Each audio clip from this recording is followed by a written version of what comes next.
接下来我们要进行第一场论文发表会，主题是动物伦理。Now it's time for the first symposium, Animal Ethics.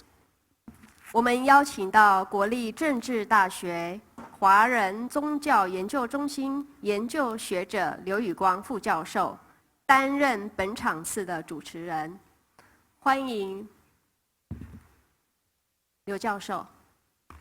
We invite Dr. Liu Yuguang, Center for the Study of Chinese Religions, National Zhengzhi University, to be the moderator for this session.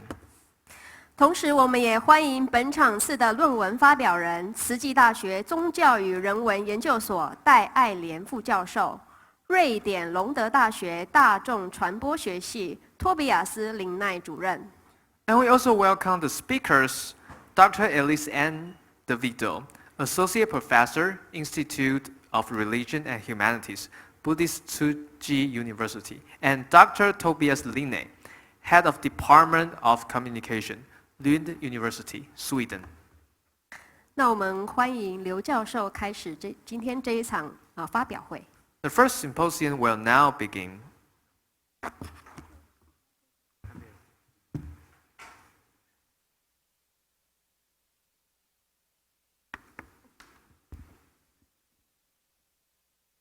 Hello. Okay. Good morning, everybody. Welcome to this section. In this section, we do have two outstanding colleagues and professors to share their research and observation about animal rights with us. And both of their articles is focused on somehow related to rat. 老鼠 and of course in our daily life we do have some kind of a stereotype about rats. It always associated with something like dirty, something like related to disease, and something disgusting. But back to a much more objective reality, rat exists on our earth for I guess tens of thousands of years and all the time here. And for human being, our wrong perception or our problematical perception about rats is might be not doing fair with them. Okay. Therefore, we do have two professors to provide their own research to share their opinion, their observation with us. The first of our speaker is Professor Elise DeVito, 戴爱莲教授. She is a professor in the Institute of Religion and Humanistic Studies, 慈济大学, Tsuji University. And in her article, she will talk about can a laboratory animal be a bodhisattva? Animal testing and research at a Buddhist university as a case studies. Yeah, please, Professor. Yeah. Thank you. I'm trying to push it. How do we like? I want to switch the. Thank you very much, Liu Jiao. It's good to see you again. And thank you for. Let's see. Okay, good. Thank you, Venerable Zhao Hui, for inviting me. I'm very happy and honored to be here. And also, I must say that this is the first time I've studied anything to do with animals, and I'm really inspired by Venerable Zhao Hui's work and Professor Snger's work. And also thank you very much to Jeff Nicholson, I don't know where he is, but Ni Jiao Shou is also very important. Now, I only have 20 minutes, so most of the details I can't talk about, so please refer to the paper. And I'll just give you a brief introduction. So it was 1959 when the 3R principles, I'll be talking about that today, replacement, reduction, and refinement. Those were first proposed by British Russell and Birch. Then through 1960s legislation, then the breakthrough work of Professor Snger in 1975. Over the decades, scholars and activists have developed all kinds of arguments and action plans related to ethical problems of the laboratory animal industry. And today I'm not talking about any university. I'm talking about a Buddhist university that conducts animal research and those ethical concerns.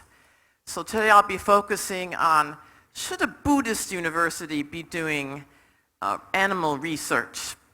Because Buddhists, their first precept is abstain from killing sentient beings.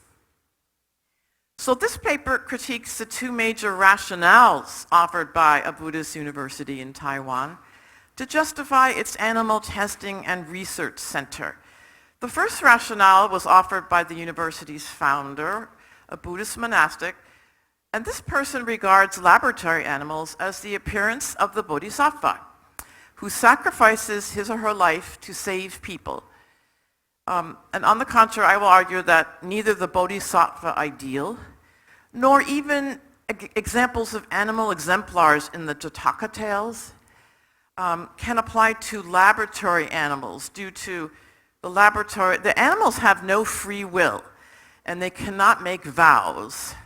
So I believe that they cannot be bodhisattvas. The second rationale I'll talk about is the laboratory animal center itself. So I had great interactions with the laboratory center people. They freely gave me their documents, and we had all kinds of email exchanges. But the laboratory animal center at this university says science and religion are separate. And I think we could even call it Stephen Jay Gould's concept of non-overlapping magisteria. It says they're separate truth regimes and they can talk, but basically we're doing science and those religions people are doing their religion. So basically the laboratory animal center's argument is as long as they adhere to domestic international laws, regulations and standards regarding laboratory animals, it is sufficient for them. But the problem is, once we bring in ethics, first of all, this center does not have a statement about ethics at all. They only have an SOP, standard operating procedure. So believe me, I read that SOP backwards and forwards. In the SOP, there is no talk about humane Ren Dao. But you have to go on their website, and I had to dig through their website and look at regulations and laws to find the word humane. Now, I will argue, or in this paper I argued, that this center violates fundamental Buddhist principles, including the protection of life, the first precept, the second precept, I'll explain, also the ethical conduct. Laboratory animal research violates right speech, right action, and right livelihood. So basically, I think that a Buddhist university should not be doing this. And I'll explain to you why. So the center was founded in 1998 to meet the needs of the university and affiliated hospitals. So in Chinese, I translate it, when animals must be utilized for scientific purposes. And the authenticity of the experimental results can be ensured as long as the entire process follows government regulations and the current humane spirit. But the problem is they never define what that is. Also to minimize the risk of hazards to the public. So that is this close, that's basically it's not even an ethical statement, it's just a preamble, right? So let me just tell you one thing, that last year, I have the data for last year, that this center housed mice, rats, hamsters, and zebrafish. And last year, researchers affiliated with the university and hospital used the animals for basic medical research, to develop medicines, and to develop health food products. So you say, oh, health food, it's so safe and healthy, but perhaps animals were killed for your health food. Last year, there was 94 research projects. They used 46,110 animals and fish, and most of them died, just last year. So, okay, last year, it started in 1998, so you can do the math, right? Okay, so sorry, this is a typo. When the medical school was established in 1997, the founder said, my heart is struggling. It's difficult to make a decision because of the spirit of compassion in Buddhism, life is equal. Even a little mouse has a precious life and the right to survive. But it is said that the Bodhisattva will not hesitate to sacrifice his life in order to save people. So we must respect them and regard them as the appearance of the Bodhisattva. So there's a lot to unpack in this statement. I encourage you to read my paper. But so in other words, as long as the researchers vow to respect and are grateful to the animals, then the animal lives will be valuable. Now, this is another problem. If the mouse is just killed with poison, the death of the mouse is useless. But now a lab animal has a destiny and can dedicate his body for research. So I also think this is problematic because I never heard in Buddhism that there's useless and useful lives. That's the first time I've heard about that. And also we should not be 太执着. They say there's no need to be 执着. We should just let it go. So there's a lot in this statement. This is the university founder. Sorry, it's 1997. There's a lot to unpack. So I looked at the Foguang University's Buddhist dictionary. A bodhisattva is a sentient being on the path, a sentient being who is awakened with the heart of the path. They already have, okay, so bodhisattva means, bodhi means awakening, wisdom. Sattva means a sentient being. And a person who seeks the supreme bodhi with wisdom, transforms sentient beings. I mean, you can read this. You should also be aware that you're benefiting yourself and others. So a lab animal, it will be hard. You're not benefiting yourself if you're a lab animal. You're suffering. And you also have great aspirations. A bodhisattva should have vows or aspirations. 要发愿嘛. Right? So, and anyway, the key factors of a bodhisattva, as I see it, are you have attained or strives for enlightenment. You generate vows to help others through compassion. You bring joy and remove suffering, right? You understand the paramitas. You practice, you're trying to benefit yourself and others. Now, since the Lotus Sutra says all sentient beings have the potential for enlightenment, we can't say it's impossible, but it's highly improbable that a non-human animal has this level of wisdom and compassion. You would have to understand the Four Noble Truths, the Eightfold Path.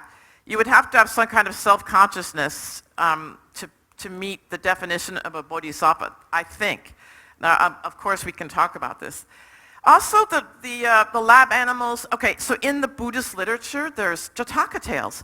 So the Buddha actually, in his previous lives, he was a rabbit, a swan, a deer, an elephant, a monkey, you can see a fish, and a naga, which is like this snake thing.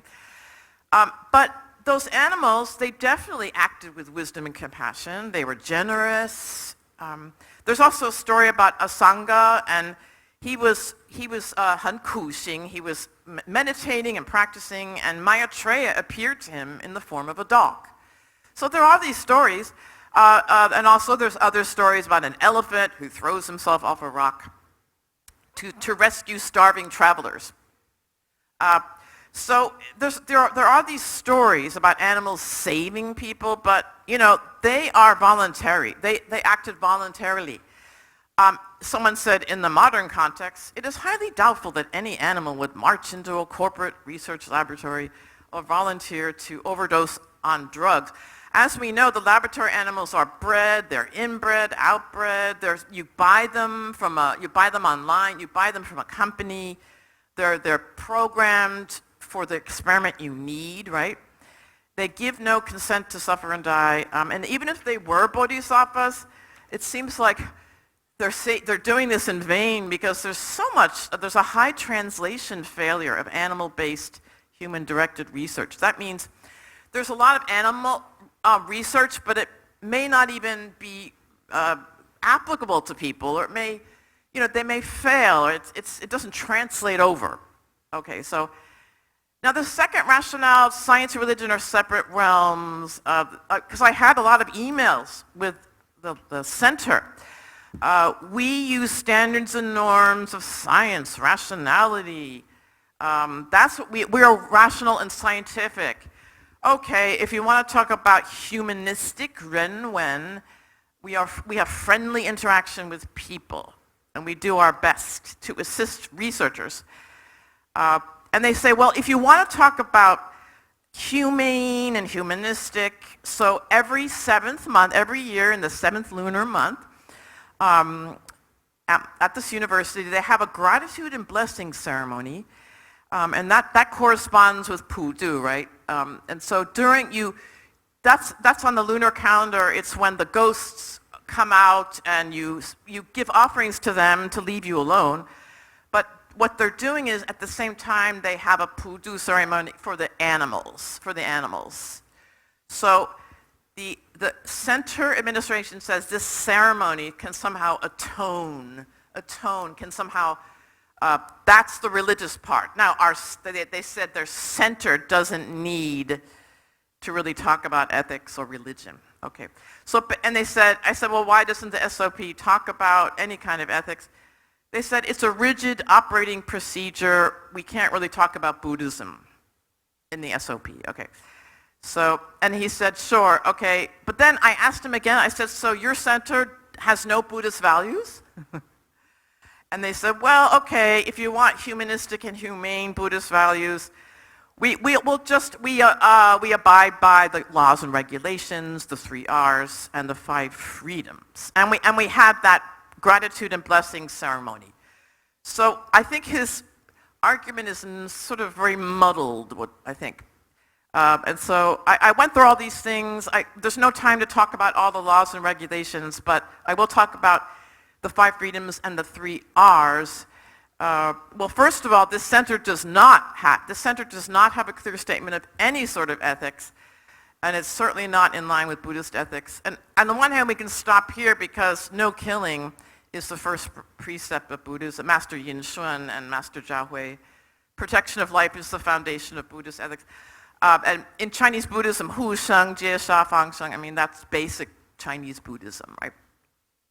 But in the center on the website, they often talk about Ren Dao, humane. And so I hear humane. Now, in the SOP, there's no talk about humane. They just say, why are we doing this? The repeatability of the experiment, free from environmental pollution, in line with the current, again, humane spirit, but we don't know what that is. There is no definition of current humane spirit in the SOP. You will find humane talked about it in these various laws, which I can't talk about, Animal Protection Act. There's all kinds of guidelines that talk about humane. There's also the 5 freedoms of animal welfare, but that was actually originally developed with regard to the livestock husbandry. So the 5 freedoms actually, originally it was for raising animals, as Professor Snger just showed us. So freedom from thirst, hunger, and malnutrition, freedom from fear and distress. You can see them. Discomfort, exposure, pain, injury, disease, freedom to express normal behavior. I think this came out in the 70s or 80s. I forgot when. But that didn't really, okay, the laboratory setting, very hard. The laboratory setting, they're in small cages, they're in small stacked cages. They are subjected on purpose to pain and disease. At times, food and water is withheld for them for the experimental results. And lab animals are usually killed at the end. They're killed. So this doesn't really, I mean, you can talk about the 5 freedoms, but it's not going to really help you, right? And so the other thing is we say, oh, the 3 R's, maybe that's going to help us. But when the Russell and Burt's, I can't really talk too much about this, but when they developed it, They said this is actually not an ethics per se. It's a new kind of applied science. We want to improve scientific results, and trying to minimize suffering of animals, but the point is to increase the results of the experiment. So replacement, substitute conscious living higher animals for other types of materials, maybe computers, computer programs. Reduction in the numbers of animals, R. Refinement means try to be less cruel, basically. Refinement. So the 3 R's, and that's the basic of all labs, but now we have to know, what do they mean by humane? Don't think humane means compassionate, benevolent. No. It just means less painful. It just means less painful. Less painful. So inhumane is extremely painful. Humane is less painful. And how do you know? Because there's all these scales of pain. So scientists subjected animals to pain and fish. All this proof that, and they have scale, how to know a fish is in pain, how to know a terrestrial animal, there's a rat pain assessment scale. And so there's it's basically calculi of pain.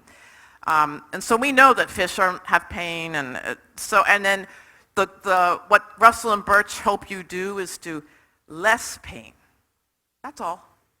It's not to be kind to the animals or anything, it's just less painful. Okay. Now, there's a lot of problem, that was just the bell, but worthy and less worthy lives, that probably cannot be, I can't accept that because we protect life and all beings are sentient. And the ends don't justify the means. I mean, there is a story about the Buddha in his previous life. He killed a robber to prevent that robber from stealing and killing 500 merchants. But that's like, the Buddha knew that robber was going to do it, and it's a very special case anyway. And also, it's supposed to, you shouldn't kill innocent beings just to help other people. That's not a really good justification, okay? And we're not supposed to be attached. The founder said, okay, there's suffering, but we shouldn't be too attached to it. But the lab animals die, they're gassed at the end by CO2. They're overdose of barbiturates, they break their neck, behead them, they behead the animals with animal guillotines. Oh, that's the end of it, but there's a lot of harm, so I'll just stop here. You can read my paper. I believe all this violates the first and second precepts, the right speech, right action, right livelihood. And I believe this is humane washing. If you hear humane, you know something is bad going on. And also there's a problem with Ren Dao. So basically, I recommend that the university develop a roadmap to abolish the animal center. Professor Venerable Zhao Hui has told us many times, from bioethics, this is not tenable. And until they can abolish it, they have to at least define the term humane and create a clear and consistent code of ethics. Because only then can this Buddhist organization in all their practices be on the same page, because they promote environmental protection, vegetarianism, and really hold true to the protection of life ethics. So I'll stop here. Thank you. Okay. Thank you for Professor's presentation. In fact, when I read this article, at the second half of the article, it talk about the animal turnout is beheaded. And I was really shocked by that. Before that, I don't know how the laboratory handle animal in this way. Okay. Now, for our second speaker, Professor Tobias Linda from University of Lund, which is in Sweden. Okay. And Professor will present the paper under the title of Learning to Live with Rats, how we live together on the same earth with the rats. Okay.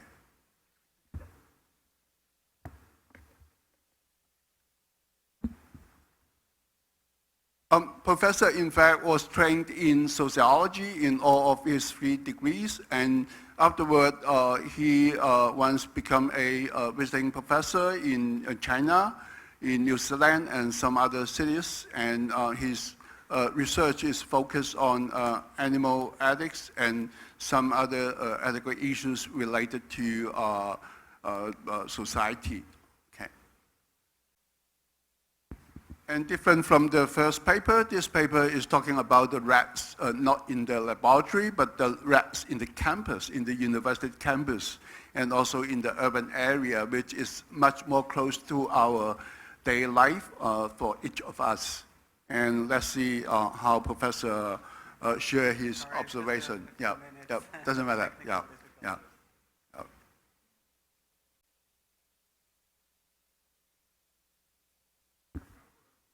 Okay, thank you for your patience and thank you for waiting. Thank you so much. I want to start by thanking you all for this beautiful arrangement here, this conference. This is my first time to Taiwan and my first time at a Buddhist conference. So it's been a very special experience for me. So thank you all. And especially thank you for my lifelong inspiration, Peter Snger, and my new inspiration, Shisha Wei, who I think is doing so much wonderful work for animals. So thank you both. And last, to Professor Jeffrey Nicolaisen for basically bringing me here. He's the reason why I was able to come here. So thank you, Professor Ni.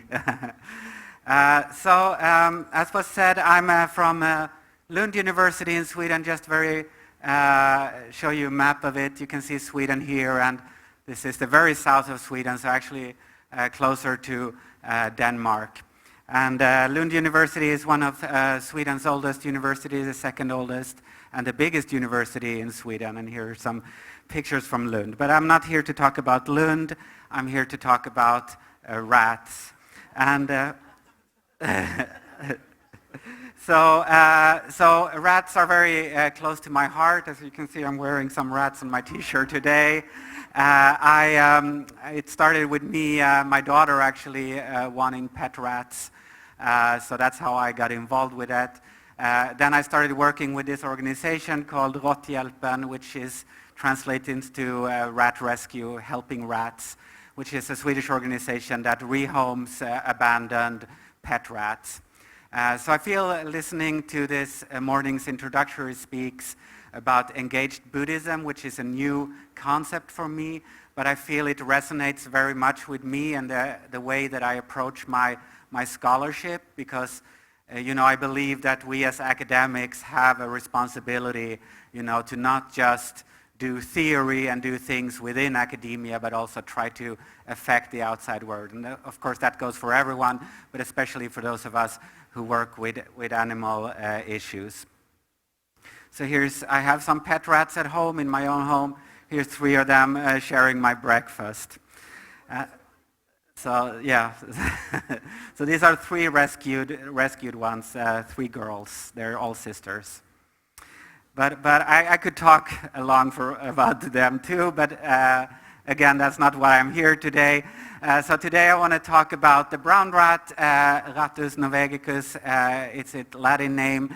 It's actually a misnomer because the British guy who named them thought they came on a ship from Norway. So that's why they called it Norwegian rat. But that's actually, they're not from Norway at all. Instead, they're believed to have originated in northern China, Mongolia, and then spread westward over centuries.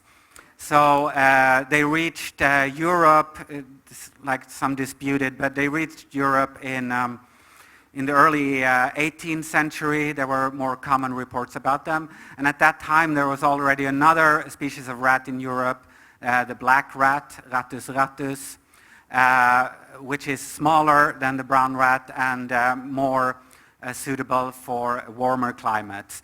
So basically what happened then in Europe, today there are very few places where you can find black rats in Europe. because they were simply outcompeted by these brown rats who are a bit larger and also more adapted to colder climates. And the brown rat is basically spread all over the world to this day. There are, some few places, Antarctica and very remote, and you can see that's the province of Alberta in Canada, who claims to be rat-free, the only rat-free province in North America. They have a very extensive extermination program for keeping rats out of their province. And the reason for that is because of Alberta is a big agricultural province, and rats are seen as a threat to agriculture and the profits of agriculture. So I think brown rats are very interesting for several reasons. So my field of study is human animal studies or critical animal studies.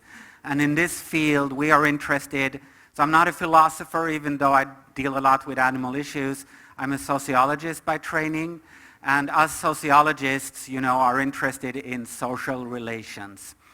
But for a very long time, the study of sociology was just about social relations between humans.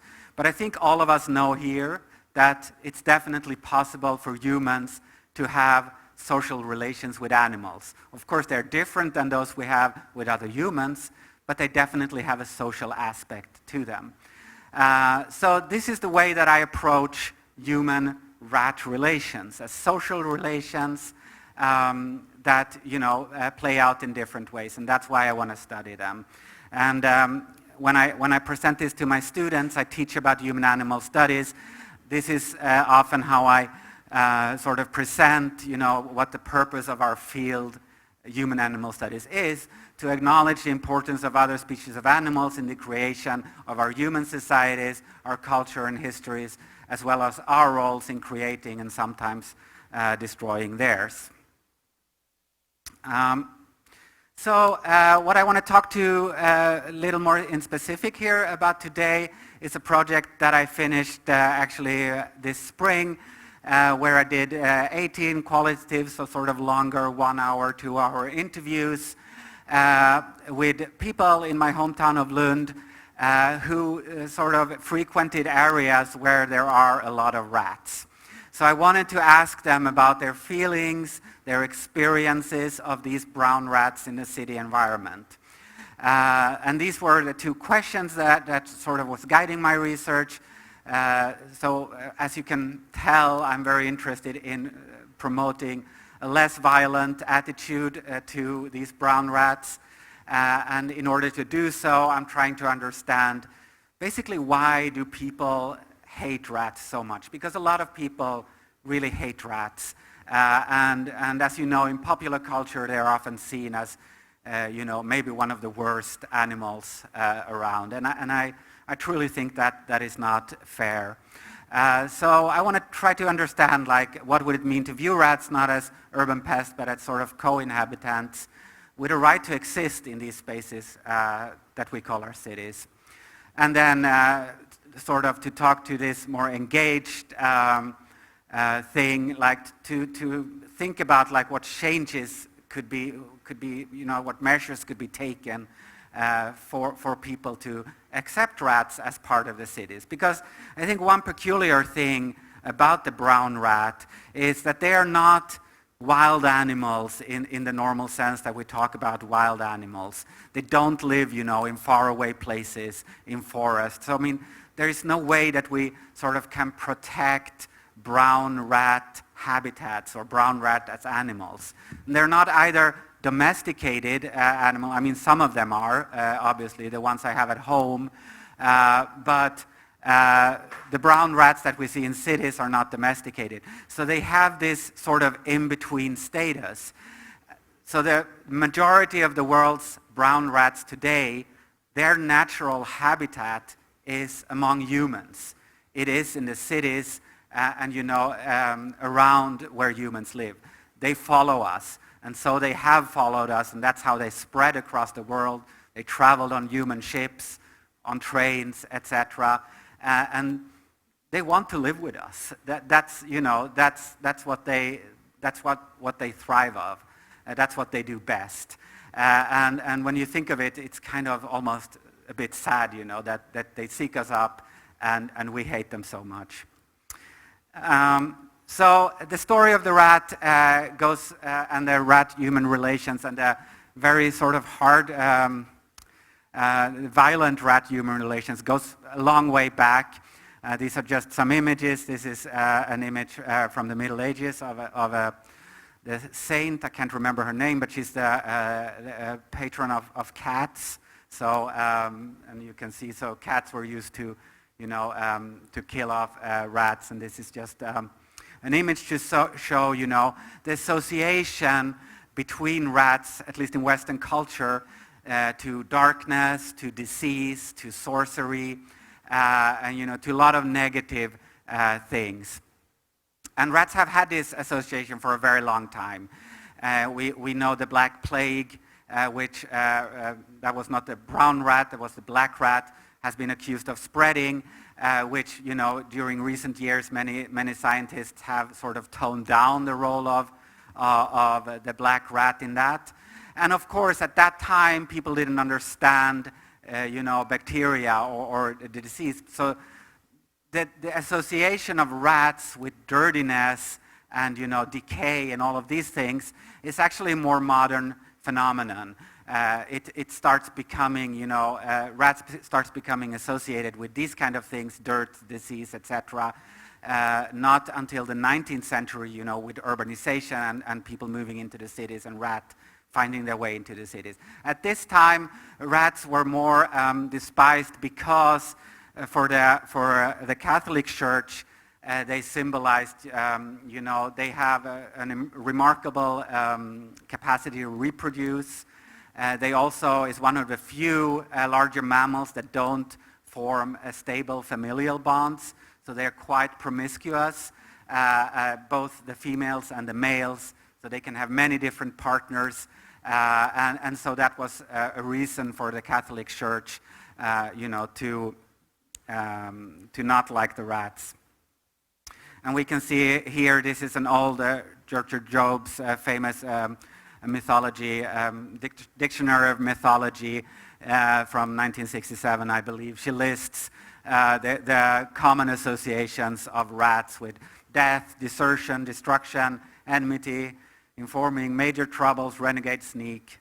And then she, at the end, she says in China called Shu, and symbolizes industry, prosperity, also meanness, timidity. So obviously I'm speaking from a Western perspective, but I'm very interested in learning more about the rat in non-Western cultures. And so please, if you have any information about that, please talk to me. So this, there is a great book by a scholar named Jonathan Burt called simply Rat, where he traces the cultural and social history of rats. And he calls them modernity's totem animal, sort of a symbol of a dark modernity. And he has this very powerful quote that I'm not going to read out, but where he talks about how they follow humans everywhere, and how they were also, how they appear in humanity's darkest moments. So for example, this is a picture from World War I, where and the trenches and the trench warfare, the soldiers dig in the ground, and they had a lot of rat infestations. And so sort of they come, at the darkest times of humans in the wars. And interestingly, in the war following Russia's invasion of Ukraine, there has also been a lot of reports about rat infestations. And there are many ways of trying to answer why is the rat so despised today. And one perspective that I'm particularly like is, the ones that point to how the rat is a transgressor, transgressing human boundaries in different ways. So this is, again, from Alberta, the Canadian state that I told you about, from the 50s. And you can see, you can't ignore the rat. He's a menace to health, He carries germs home, he destroys property, and industry, he causes waste. And this is another similar poster that I got from a scholar that I met just last week in Kaohsiung for a Korean anti-rat campaign.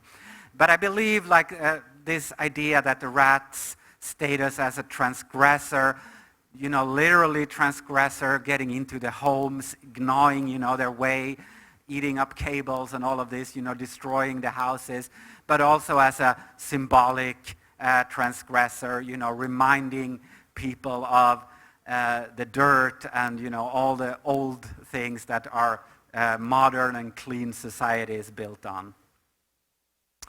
So I think I have a little more time, so then I will go a little into the study that I'm doing. So this is an aerial map of my university and a few of the buildings, and this is also very much frequented by students. It's quite central in the city of Lund, and these are different departments. And here in this area we also have quite a large rat population, and I've been following the rats and trying to documenting. Some of the pictures here are of these rats, and here they have a big nest in this tree that I studied right before I left. So in this city of Lund, like many other Swedish cities, we have a so-called rat problem, and last year, this is from a newspaper, the city council declared a war on rats under the name The Party is Over. And this is the mayor of Lund saying that they have become more numerous, larger, and increasingly fearless.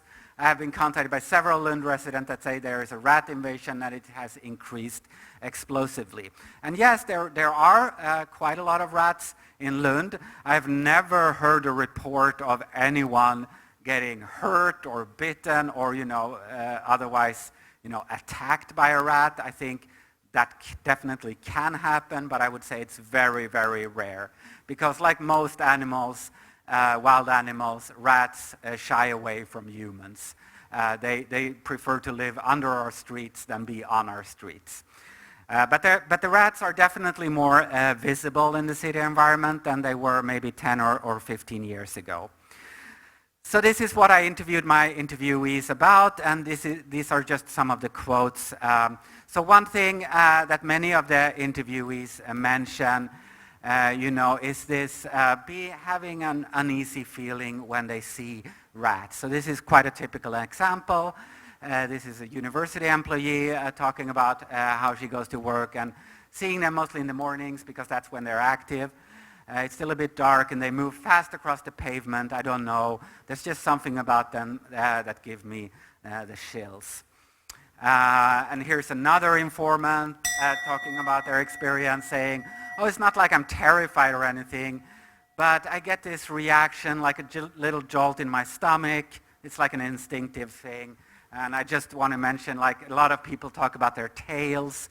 They're actually not hairless, but they look hairless. And that's a big source of, disgust for a lot of people, the rats' tails. Here's another where I talk about how they are, unpredictable, moving fast. And I think we can see this in relation to a lot of animals. Like people don't like animals that sort of move fast and, are uncontrollable. So again, this idea that, nature is to be controlled and animals should be controlled by humans. This is another quote, which I think shows, how rats also are interpreted as a city in decay. So a lot of the interviewees, when they talked about rats, were also sort of directing critique against the politicians, because when they see rats, they seem to think, something is not right with the city governance. There are just too many now. They're not shy anymore. You can see them in broad daylight. I don't think you can ever get rid of them completely, but something has to be done. We can't just let it go on like this. And I think this is also significant of how there is sort of a dilemma here, because this person recognizes, that you can't get rid of them, not by exterminating them. And that's true. They will come back. I mean, you can get rid of them for a short time, but then they will reappear or in another place. But I think it also shows, the dilemma that, or the problems that people have of imagining a different way of dealing with it. So if we cannot get rid of them despite all these extermination efforts, then what do we do? What do we do with them? And my answer to that is coexistence. Oops. So I think it is possible. I do believe it's possible, and I am positive about it, despite how hard rats are treated. But with familiarity, with observation, and with a recognition of animal agency, I believe it is possible to get people to respect rats and learn to live with them. And I think we need some kind of multi-species education, like education in the broader sense, that prepares us for coexisting with rats. Because rats are going to get more common as we get more urbanized, and the rat population of the world is projected to grow a lot, actually, in the coming 20 years. Another important suggestion is some sort of denizenship for rats that, give them secure residency, fair chance of reciprocity, and anti-stigma protection from humans. So thank you for that. Thank you. Thank you for the interesting article about rats. In fact, like in Hinduism, they do have a tradition to perceive rat as a transfiguration of one of their gods. And if you check like on the YouTube under the title Rat Temple Hinduism, you'll come up with a lot of very interesting pieces there. Yeah, I think I pretty much agree with you that our perception about rat, in certain extent, is culturally based, related to how it associates with the folklore, how it related to the culture, and with different perception. Yeah. Okay. Yeah. Okay. Now we still have 10 minutes, and I would like to share the time with all of you, and looking forward for questions to 赖文先生对吧? Yeah, please. For Dr. Davido Dailian, I have a very silly but fundamental question for you. In today's technology, is it possible to measure the pain of animals? Yes. Because to my knowledge, pain is a kind of a qualia, and we cannot measure qualia, and qualia is not shareable. So how can we measure pain? Yeah. By causing pain to them and seeing their reaction. I mean, they're not going to say, "Ow, I hurt," but so they have, because I didn't have enough time, but those scales, those tables, it's like, okay, how do we know a fish is in pain? Okay, they get pale, their eyes are milky, they sink to the bottom of the water. So obviously the animals cannot say it, but it's all external observation of the clues that they're in pain. Now whether, so I'm not saying that this is right, this is what the scientists use. So they have that scale of pain. Usually the listless, cannot move around, the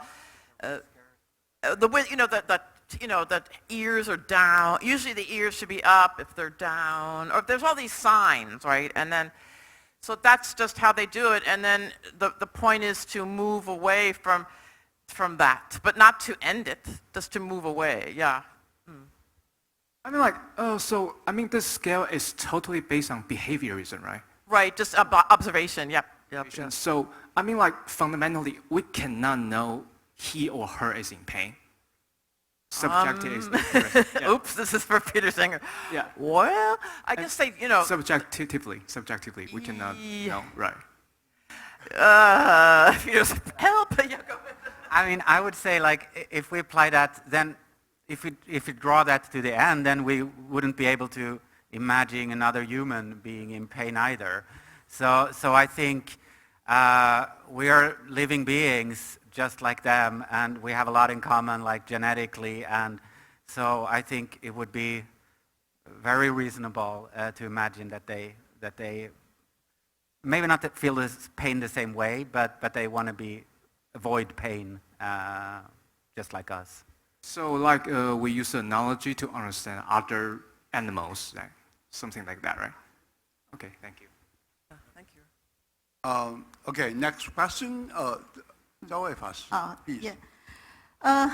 戴连教授的论文其实非常有趣。这个佛教大学其实我们都很熟。那我应该要从更宏观的叙事来看这件事情。也就是说，他们所提出来的理由并不合理。Sorry, translation is no clear. Yeah. She can listen. Yeah. OK. 我不认为他们所提出来的理由是合理的，比如说为了人道啦，然后呢说这些动物被牺牲表示他们是波利萨的那个我是觉得不合理。那但是从更宏观的叙事就是说，这其实就是西方在理性主义抬头的主流文化之中所带出来的非常严重的问题。因为从西方的哲学家笛卡尔开始就已经强调动物其实是没有感觉的机器而已。那所以呢，他们对于动物彻底的工具化。那今天呢，Peter Snger 教授呢，他在他的新书发表会上比较大篇幅的都是在谈那些经济动物在这个在一种工厂化的农场中所遇到的苦难。其实他的 Animal Liberation 的另外一个很重要的主题就是实验动物，而且这个实验动物受到的残忍待遇绝对不亚于经济动物。那么所以呢，整个而言呢，其实是人类思想发生了一个重大的错误，就是把动物工具化，认定动物是没有感觉的机器，然后理所当然的把动物工具化。而且呢，假借这些动物的牺牲可以带来人类福祉的理由，毫无禁忌的大量屠杀实验动物。那么因此呢，我现在要回到谈这个 university 的问题。其实这个大学呢，它其实有附属医院。我们先要了解这一点，就是说它其实是有附属医院的。那么，所以附属医院里面的医师呢，他在进行许多的实验的时候呢，对的，就是因为这个全球的 SOP 作业，他们必须要做这些事情，否则他们的医院的整个的合理性可能会全面被推翻。我觉得这才是一个最严重的问题。也就是说，今天其实是一个系统性的暴力。它促使了一个最怜悯动物的佛教大学，竟然在非常不得已必须要维护它的医院跟医学院的合理性的基础上，咬着牙接受说有所谓的动物实验这个事实，这个是其实是一个最大的悲剧。那么其实呢，我们应该是要正本溯源，不但是所谓的3R 运动，我们彻底要推翻的就是。其实动物跟人类，许多动物，尤其是这种这个啮齿类的动物，跟人类之间的基因其实有很大的差异。因此，许多的动物实验上成功没有问题的药物，到最后去证明在人类身上会发生重大的问题。在啮齿类动物身上，觉得有问题的一些实验呢，其实在人类的身上却没有问题。也就是说，它是。不同的种类的动物，不同的这不是种族，物种，因此它的动物实验的所谓的真正带来人类福利这件事情，其实是要打问号的。也就是说，这样的一个过程其实是不合理的。你想想看，在西方过去的医学也好，或者是中国传统医学、西藏传统医学、印度传统医学，从来没有动物实验，可是为什么救了那么多的生命？包括人类的生命，因为他们从来不是用动物实验证明他们的医疗或者他们的医疗技术或者他们的药物是有效的，他们用别的途径来证明。因此，这些别的途径应该要被非常的正视，而它是一个非常政治的议题 ，It's a political issue。而且它涉及到非常庞大的既得利益，它必须是要我们非常努力的继续奋斗。这就是为什么我非常支持 Peter Snger 教授他的 Animal Liberation 的宗旨的原因。好，谢谢。Thank you. We still have 5 minutes. Therefore, at least able to have the first persons, Professor William. Yeah, Yoneng. Oh, thank you. I have a question for Professor Tobias Lind. And thank you for the very inspiring and interesting rat presentation. Now, my question for you is, how do you define home? And how do you define domestic? Home and domestic. Now, because the definition of home shaped whether you regard mice as cohabitants rather than intruder.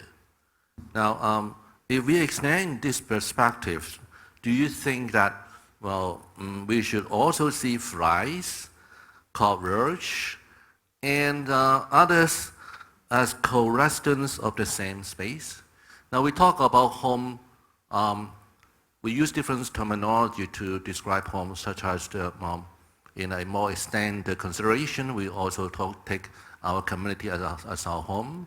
We see the city as hometown, home city, home country. So because the definition seems to me to be unclear, so what you have argued is not so as rigorous as I see it. Could you help us to understand how do you interpret what is meant by home? Thank you. Thank you so much. That's a great question, and I can definitely see the importance of defining home, and I can also see that I need to do some work with that, because I think you raise a very good question. I just want to, before going here, I was talking to a friend, and I was talking about, this coexisting with rats, and she's from China.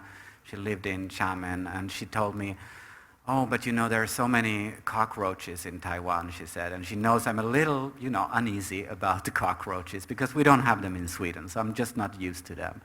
And she was teasing me, oh, so you're going to coexist with the cockroaches in Taiwan? I haven't seen anyone, at least. But so yeah, I think to answer your question, do I see that those species also belong home? Yeah, I do. I've focused on rats now, but and that's probably for reasons that they are easier to relate to. They're mammals, and we can mirror ourselves in them easier than in a cockroach. But I think by extension, yeah, these kind of insects also follow us and make our home their home.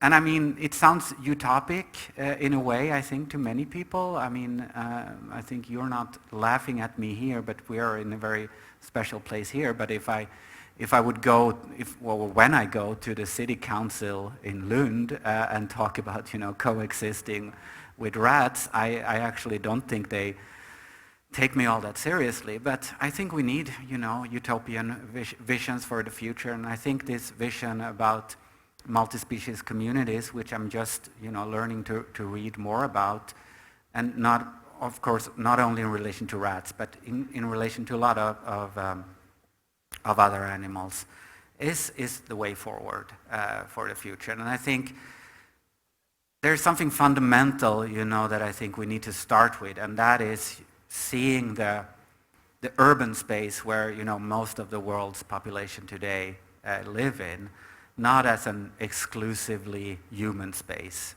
but as a space where there are a lot of other animals living. And we know that, of course, there are animals everywhere on our streets. And I mean, another example are pigeons, who, we had domesticated and, used a lot, and then they're not in use for those reasons anymore. But I think that is the fundamental shift where we need to start, to not view the city as only for humans, but for a lot of other beings. And then it seems that we can accept some other beings in our cities. So some birds we are pretty okay with. Other birds, like pigeons again, we're not so okay with. And other animals like rats are sort of not okay at all. Thank you. I hope that answers your question. Okay, thank you. So our times are up. And then thank you so much for two professors' inspiring article. And also thank you for your attention. And it's time for us to have our lunch. Yeah, thank you. 好，我们再次掌声感谢这个场次的主持人以及2位发表人。Thank you, Dr. Liu, and special appreciation to Dr. DeVito and Dr. Line for your enlightening speeches.